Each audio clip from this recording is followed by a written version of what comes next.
まんまと大変を巻き起こしおった。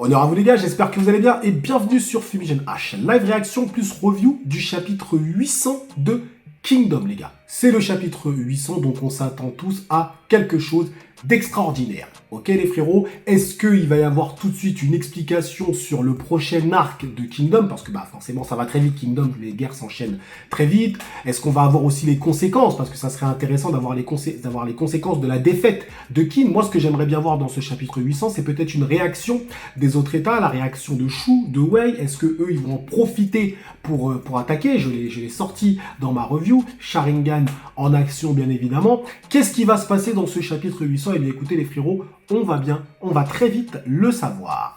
Je découperai cette vidéo, je pense, en deux parties. Évidemment, comme d'habitude, live réaction et ensuite review, d'accord? Ou peut-être que je ferai deux vidéos. On verra en fonction du nombre de temps que ça va durer. Comme d'habitude, je vous invite à vous abonner au Discord et vous abonner à la chaîne si ce n'est pas encore fait. Je tiens d'ailleurs à vous remercier les frérots parce que en regardant un petit peu les stats que j'ai partagées d'ailleurs sur le Discord, j'ai remarqué que plus de 60% des personnes qui sont abonnées, donc qui regardent les vidéos, sont abonnés à la chaîne Fumigène. Donc c'est plutôt pas mal parce que vous savez, sur plusieurs chaînes, moi pour pouvoir discuter avec d'autres youtubeurs, des fois, il y a des youtubeurs, ils sont à 40%, voire même 30%, c'est-à-dire que les gens, en fait, regardent leurs vidéos mais ne s'abonnent pas. Moi, ce qui est intéressant, c'est que il y a une plus grande majorité de personnes qui regardent les vidéos mais qui sont abonnées, donc c'est bien. Ça veut dire que la communauté au final est quand même fédérée autour de la chaîne, et c'est ça l'idée, c'est de vous abonner, de participer. Ça fait monter la chaîne évidemment dans les statistiques et dans l'algorithme de YouTube, parce que oui, cet algorithme, ce fameux algorithme qui des fois me snob un petit peu. Il y a beaucoup de personnes des fois qui ne reçoivent même plus les notifications, c'est dommage, mais bon, c'est comme ça. Chapitre 800 les gars, on y va. Alors, donc là, où sommes-nous? Bon, on doit être à Kanyu, je pense. Ok, donc le château de Ryu peut fournir du matériel au lieu de soldats. Le château de Hin peut fournir des lances et des flèches. Les châteaux de Shin et Shin, ah ben ça c'est bien, ça doit être simple pour les différencier ceux-là. Alors le château de Shin ou Shin, alors il y en a qui se disent avec un S, l'autre avec un H, je sais pas quoi, bref. Peuvent chacun envoyer 300 soldats. Alors là, je sais déjà que je vais avoir les mecs en zone commentaire. Mais non, Fumi, ça se dit Xinjiang. Ah, il y a des Chinois en zone commentaire. Il y a des Chinois sur Fumigène. Le château de Zhou peut rassembler 200 soldats. D'accord, ok. Donc là, on est en train de faire les fonds de tiroir. Sans Shu et Kun, le chef des affaires militaires, avec nous, nous ne pouvons pas discuter exactement en détail comment déplacer nos armées. Mais il est clair que nous devrions envoyer plus de soldats au front avec Zhao. Ah ouais, donc ils veulent retourner à Zhao, c'est fou. Ah ouais, non mais là, c'est pas possible, les gars. Non mais ça peut pas se passer comme ça, c'est pas possible. Les préparations se font dans toutes les régions. Ah ouais, donc ils veulent vraiment y retourner. Le château de Okuko rapporte qu'il peut rassembler 150 hommes. Le rapport d'avant ne disait pas que ce château, on pouvait rassembler 500? Non, soyons déjà reconnaissants d'en avoir 150. Pour le moment, nous devons nous concentrer sur tout ce que nous pouvons. Petit à petit, nous devons rassembler assez d'hommes et de matériel pour pouvoir attaquer à nouveau le nord de Zhao. Non mais là, je suis choqué. Ils veulent retourner au nord de Zhao? Alors attendez. Ah, vous ne pensez pas que cela suffit? Oh, il y a un homme de raison dans cette salle. Parce que c'est pas possible. Vous venez deux fois de vous péter les dents. Qu'est-ce qu'il y a? Ça finit. Là, vous aurez pu... Même le dentier est pété, là. C'est un truc de ouf. Nous devons faire face à la réalité, aussi douloureux que cela puisse être. Sinon, nous sommes condamnés à tomber dans un trou encore plus béant. Candidat pour le prochain chancelier, Fu Qiu. Ah, que voulez-vous dire? Nous comprenons la situation, mais nous essayons d'avancer et ce n'est pas ça aller de l'avant. C'est simplement fuir la réalité. Les gens et l'argent ne sont pas illimités.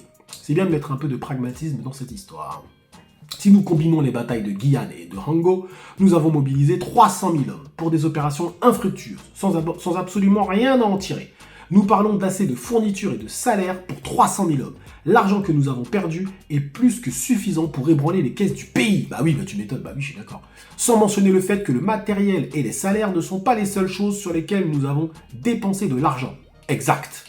Et dans cette bataille de Hango, la plupart de nos soldats sont venus des terres du Nord. La majorité d'entre eux ne revenant donc pas, le moral du Nord est au plus bas. Si nous ne prenons pas de mesures fortes pour les compenser, leurs cœurs commenceront sûrement à s'éloigner du centre de Qin. Ah bah oui, tu m'étonnes déjà qu'ils sont assez loin comme ça.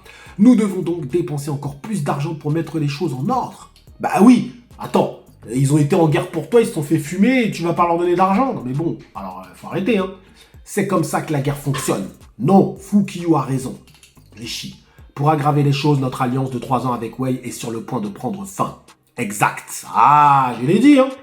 Ayant reçu l'emplacement stratégique de Juko pour sceller l'alliance, il n'y a aucun doute qu'ils sont devenus plus forts.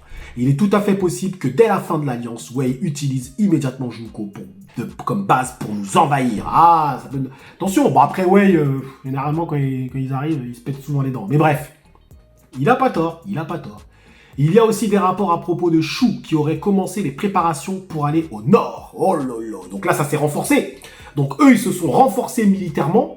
En termes de gestion aussi, à mon avis, militaire, etc. On voit bien Go Mei devant, donc en termes de stratégie, peut-être des nouvelles stratégies, des nouvelles armes, parce que Go Mei, c'est l'homme, on va dire, qui va créer des nouvelles armes. Donc nouvelles armes, nouvelles stratégies, plus d'hommes pour Wei. Attention à Wei. Hein.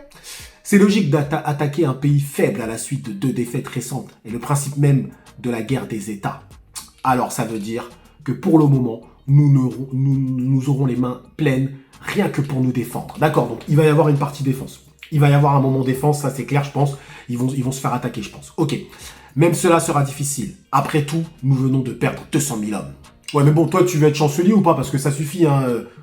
L'annonciateur de mauvaises nouvelles, c'est bon, hein, dis un truc gentil un peu, toi. Oh, je réessaye, là, je l'aurais giflé, mais fou qui là. Bref, fous-moi le camp.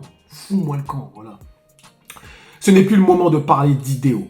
Nous devons renoncer au rêve massif de l'unification de la Chine. Ah ouais, carrément. C'est bien que ça soit sur la table au moins, ça c'est bien. Et changer notre objectif pour quelque chose plus adapté à la réalité de Qin. Comme devenir le chef d'une alliance semblable aux 5 hégémones du passé. Ah, donc être le boss de toutes les puissances, quoi. Note de l'auteur. Pendant la période du printemps et de l'automne, il y a eu 5 cas où un pays a mené une alliance avec d'autres et a apporté la stabilité à la Chine. D'accord, ok, donc ça arrive aussi qu'un pays finalement mène, ok, et finalement ils apportent la paix pendant un certain temps. Mais bon, ça ne dure qu'un temps. Rishi, espèce d'enfoiré, comment peux-tu oser dire une telle chose aussi légèrement? Je ne le dis pas légèrement. Je suis évidemment aussi frustré que vous. Une fois que nous aurons unifié la Chine, nous aurions un pays sans précédent, gouverné par la loi. Même quelqu'un qui est aussi froid que moi a été vraiment ému par l'idée que ce rêve pourrait devenir réalité. Mais, bien que je sois un légaliste, je suis aussi un sujet de Qin et une figure centrale de son gouvernement. Il est de notre devoir d'évaluer de manière réaliste ce que ce pays peut et ne peut pas réaliser. Si nous ne le faisons pas, Qin tombera dans un état dont il ne se récupérera jamais. Ouais, donc en gros, c'est l'extinction. Vous dites que après être parvenu si loin, on devrait tout abandonner à cause de seulement 2 défaites. Ouais, mais frérot, c'est pas seulement c'est pas 2 petites défaites. Hein. On parle quand même un de tes grands généraux qui est mort et l'autre défaite, tu t'es fait écraser. Ce n'est pas seulement 2 défaites. Ah bah oui, nous parlons de 2 défaites consécutives où nous avons perdu quelques centaines de milliers d'hommes qui ont été commandés par des membres des 6 grands généraux, symbole même de notre puissance militaire. Shogun-kun, sûrement même vous, qui venez d'un fond militaire, vous pouvez comprendre dans quelle sorte de situation ce pays se trouve à l'heure actuelle. Attendez, nous ne pouvons avoir une discussion aussi importante sans le chancelier de droite ou le chef des affaires militaires, Shoei-kun présent dans cette pièce. Ah bah oui, c'est vrai, là vous parlez sans Shoei-kun, tu as raison. D'ailleurs, pourquoi Shoei-kun n'est pas ici, dans un moment aussi important? Maintenant que vous le dites, nous ne l'avons pas vu depuis plusieurs jours. Kaioku, que peut bien faire Shoei-kun dans un tel moment? Eh bien, j'ai essayé d'aller à son manoir, mais j'ai été refusé aux portes. Quoi? Pour ne pas recevoir Kaioku, lui est-il arrivé quelque chose? Ah ben là, il est en PLS le Shoei-kun, hein. C'est bien normal. Hein. Ah, flashback. Shoei-kun, il vient donner sa démission. Obligatoire, parce que c'est pas possible. Là, la honte sur Shoei-kun, c'est trop. Je l'ai dit. Sharingan, Sharingan, vous l'avez vu. De toute façon, c'est ça, vous l'avez vu dimanche. Donc je peux pas, voilà. Si là, ça arrive, vous pouvez pas dire Fumigène, il était au courant. La vidéo, elle est sortie dimanche. Donc il est venu proposer sa démission. Même, il est venu se dégager. C'est obligatoire, c'est trop la honte. Le chemin vers l'unification s'est écroulé. Ah. et je suis celui à blâmer. C'est bien, Shuei-kun. C'est très bien. J'ai perdu 2 fois contre Riboku. Oui, c'est vrai. Pour mes erreurs, je devrais légitimement perdre ma tête. Mais oui, je l'ai dit. Je l'ai dit. Tu dégages. Décapitation, démission. Bon, la décapitation, tu vas fort. Moi, je dis démission. Parce que bon, on va pas non plus te décapiter. Tu vois. Bon, après, c'est vrai qu'on est dans une période. Mais tu dégages. Tu dégages. Clairement et simplement. Donc, c'est bien qu'il s'en rend compte lui-même. Ça, c'est une bonne chose. Si vous vous sentez responsable, comprenez-le avec la stratégie. Je sais qu'il n'y en a pas. Ah, à ce point, il n'y a plus de stratégie possible. Donc, ok, d'accord. Donc, même si il pense qu'il n'y a plus de... Ok, c'est bien. Bon, c'est bien. Créer un chemin là où il n'y en a pas. C'est ce que les gens appellent une grande prouesse. D'accord, si il n'y a pas de chemin, bah justement, on va en créer un. Pas mal. Nous essayons de réaliser quelque chose qui n'a pas été possible depuis 500 ans. Bien sûr qu'il n'y a aucun chemin. Alors, vous comprenez parfaitement la situation. Mais vous n'abandonnez toujours pas. Abandonner n'a jamais et ne fera jamais partie de mon vocabulaire. Bah, mais lui, j'ai dit, il ira jusqu'à l'autodestruction de son état, ce mec. Nous allons réaliser cela. Shuei-kun, Shobun-kun, avec vous deux comme mes chanceliers, nous y assisterons de nos propres yeux. Ha! Et Shobun-kun qui pleure encore. Compris. 3 jours. Permettez-moi ce délai. Je vous jure sur ma vie que je vais réfléchir à un chemin qui nous mènera à notre rêve. Donc il se lève et il se casse. Je pense sincèrement que tu es un génie stratégique, capable de rivaliser, voire même surpasser Riboku. Je compte sur toi. Alors on va se calmer sur les phrases, parce que je suis pas le plus grand défenseur de Riboku, mais là, aujourd'hui, dire qu'on surpasse Riboku, faut se calmer les gars. On y va mollo mollo, d'accord? Alors attention, Shuei-kun a quand même déjà giflé Riboku à la coalition, ok? Donc sur ça, voilà. Et Shuei-kun aussi, d'une certaine façon, il a participé lorsque Wuzen, il l'a battu aussi. Mais là, Riboku, et je suis pas le plus grand défenseur du Riboku, hein. Mais là, Riboku, je suis désolé, il est intouchable. Il est intouchable, Riboku. C'est un truc de ouf. Mais c'est vrai que Shuei-kun, on le sous-estime. On le sous-estime parce qu'il s'est fait gifler, il a son erreur hors chou aussi, qui lui pèse. Bon, voilà. Maintenant, voilà, c'est bien, on va prendre ça comme des encouragements. Ok? On va voir. Attendez un peu. N'est-ce pas étrange qu'il ne voit pas Kaioku Dono? Combien de jours cela fait-il depuis sa disparition? Maintenant que vous le dites, ça fait quelques jours. Messire est en retrait dans son manoir depuis 6 jours. 6 jours! Est-il possible qu'il se soit retiré la vie en se sentant coupable de ces 2 défaites consécutives? Quoi? Que quelqu'un aille le voir. Impossible. Il y a l'ordre de ne laisser personne pénétrer dans son manoir. Mais Kaioku Dono. Ah là, il arrive. Ouh là là. Shuei-kun. Ouh là là là là. Ouh là là là là. Ah, chancelier! Shuei-kun. Ah bah oui. Où étais-tu tout ce temps? Votre Altesse. Pourriez-vous... Ah ouais, ça s'est pas rasé quoi. Ah ouais. Ah ouais, donc c'est un gars qui n'a pas dormi.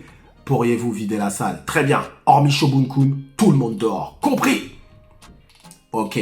Shuei-kun, quelle est la stratégie? Attendez. Avant de commencer, pendant 6 jours, tu as combattu contre toute la Chine pour élaborer une stratégie. Et pour cela, merci Shuei-kun. Au départ, j'avais prévu ça après avoir imaginé une centaine de scénarios. Si je ne parvenais toujours pas à trouver un chemin vers la victoire. D'accord, ok.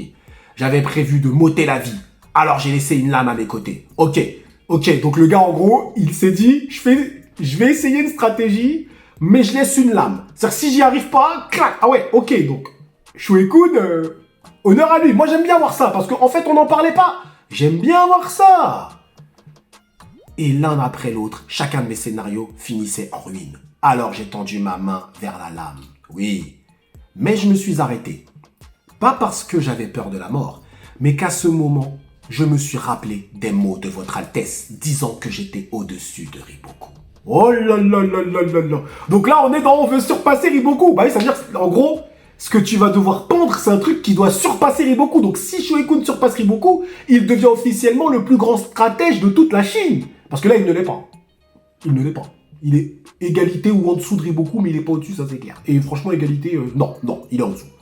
En ce moment, il est en dessous. Mais on va voir la stratégie qu'il va pondre. J'espère qu'ils vont nous laisser aller jusqu'à la stratégie d'ailleurs. Cela a suffi à arrêter ma main. Puis après que tout cela se soit déroulé, il semblerait que j'ai moi aussi commencé à penser que j'étais meilleur que Riboku. Haha, avec un petit sourire. Tu te sens meilleur que Riboku? Alors là, ça devient intéressant. Oui, je pense sincèrement que tu l'es. Alors, j'ai décidé de ne pas m'ôter la vie. Et une fois encore, je me suis consacré à trouver une stratégie pouvant prévaler contre l'ensemble de la Chine. Ok, donc là il recommence tout à zéro maintenant. Je ne sais même pas à combien de centaines ou de milliers de scénarios j'ai pu penser. Mais après avoir forcé les citoyens de Qin à verser leur sang et à mourir dans mes pensées d'innombrables fois, vas-y, oui.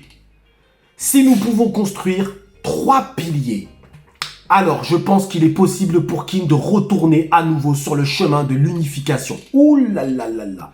3 piliers, alors attention, il a dit...